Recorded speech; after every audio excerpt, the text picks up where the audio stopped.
It's no question that the FC and FD are the two favorite generations of the Mazda RX-7.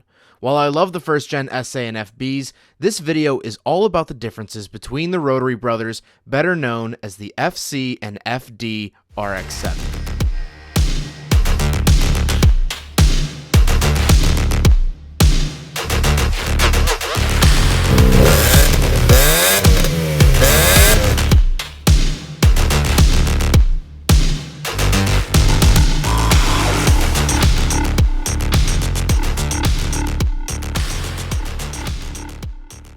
The FC came before the FD, being manufactured for the 1986 to 1991 model years.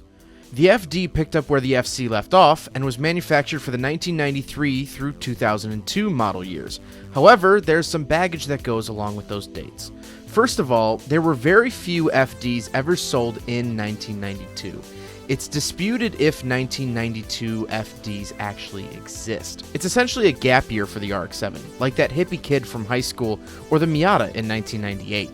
Similarly, the FD was no longer imported to the US after 1995, meaning we did not get the Series 7 or Series 8 of the RX-7. The most common year for the FD is 1993, which is what nearly all of the FDs in this video are. The FC was offered with both a naturally aspirated 13B rotary engine as well as a turbocharged 13B rotary engine. They were all fuel injected, and all the trims received the naturally aspirated motor except for the top tier Turbo 2 Mazda RX-7 FC. Overseas, convertibles also came with the turbo motors, but here us Yankees got double punished when buying a Vert with not only the added weight of the chassis rigidity, but a non-turbo motor. The FD was only offered with one engine option, a twin sequential turbocharged 13B rotary engine known as the 13B REW. The FD has a stronger engine, but not because of the twin turbos. The housings and irons are better designed to hold more power, making them favorable for high horsepower builds. If you hear that something is REW swapped, it has an FD engine. Transmission-wise, both cars were offered with 5-speed manual transmissions or 4-speed automatics, and both generations were rear-wheel drive. Both generations also had independent rear suspension, which is different from the first generation SA or FB generation that had a solid rear axle. The FC and the FD come from different eras. The FC was designed in the mid-1980s and retained some of that blocky, chunky 80s charm.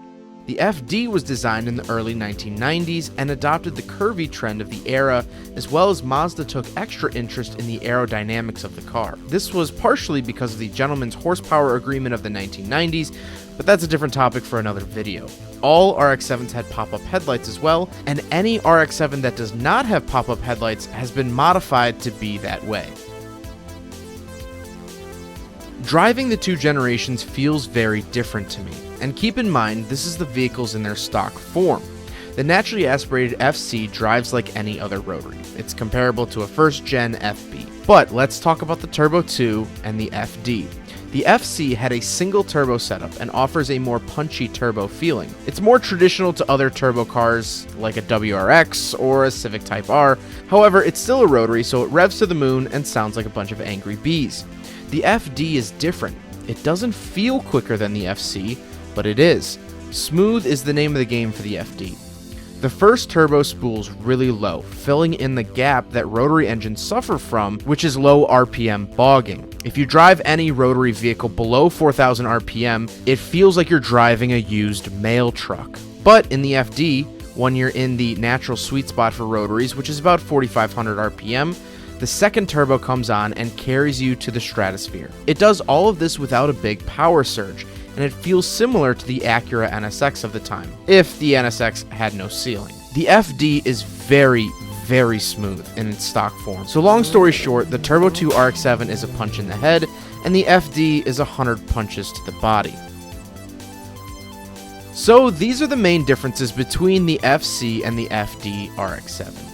This was just a crash course. There are literally thousands of tiny small differences between the two vehicles, but I hope this satisfies you for now and answers some questions you may have had about these iconic rotary legends.